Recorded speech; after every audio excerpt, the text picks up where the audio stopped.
સમાચારમાં આગળ વધીએ રાજકોટના જસદણની વાત કરીએ। જસદણમાં પણ વરસાદી માહોલ જામ્યો છે અને વરસાદની ધમાકેદાર એન્ટ્રી થતા ખેડૂતો ખુશખુશાલ થઈ ગયા છે।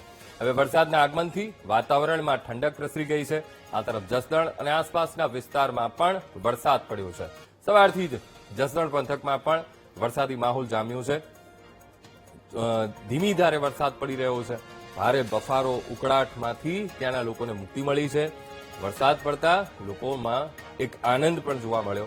સાથોસાથ ઠંડક પ્રસરતા લોકોને પણ હાશકારો અનુભવ્યો છે।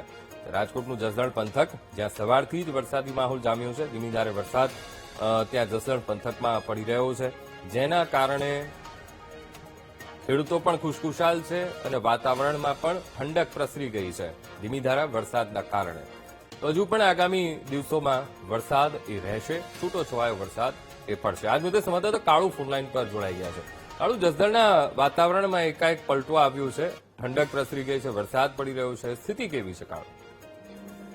ચોક્કસથી વાત કરીએ તો આજે ગરમીને લઈને ખેડૂત પરેશાન હતા અને બીજી વાત કરીએ તો 15 દિવસ પહેલા ખેડૂતોએ વાવણી કરી વાળી હતી તો તેમને પણ ડર હતો કે વરસાદ લાંબો ખેંચાતા તેમનો જે મબલક પાક છે તે બળી જાય છે, તેને લઈ અને એના ખેડૂતો ભેગા થઈ અને આજે જ કલેક્ટર કચેરી જે જસદણ પ્રાંત કચેરીએ આવેદનપત્ર આપીને પાણીની માંગ કરવા ત્યાં જ મેઘરાજાએ એન્ટ્રી કરતા ખેડૂતોને જે અંદરથી જે ડર હતો એ ડર વિયો ગયો છે અને હવે એમને પર થઈ ગયું નાના મેઘરાજા એન્ટ્રી કરી દીધી પાક જે બળવાની ભીતિ હતી તેમાંથી તેનો ડર જે છે તે બહાર આવી ગયો છે અને અત્યારે જે જસદણમાં મેઘરાજા એન્ટ્રી કરતા અહીંયા ખેડૂતો અને જે લોકો છે તે પણ ખુશ છે અને જે ગરમીથી જે આ લોકોને વધારે પડતી તકલીફ પડતી તેમાંથી પણ રાહત થઈ છે અને અત્યારે જે ખેડૂતો છે તે પહેલા વરસાદના સિઝનથી અત્યારે બહુ એટલે બહુ ખુશ છે। જી બિલકુલ કાળુ, સમગ્ર માહિતી સાથે જોડાવા બદલ આપનો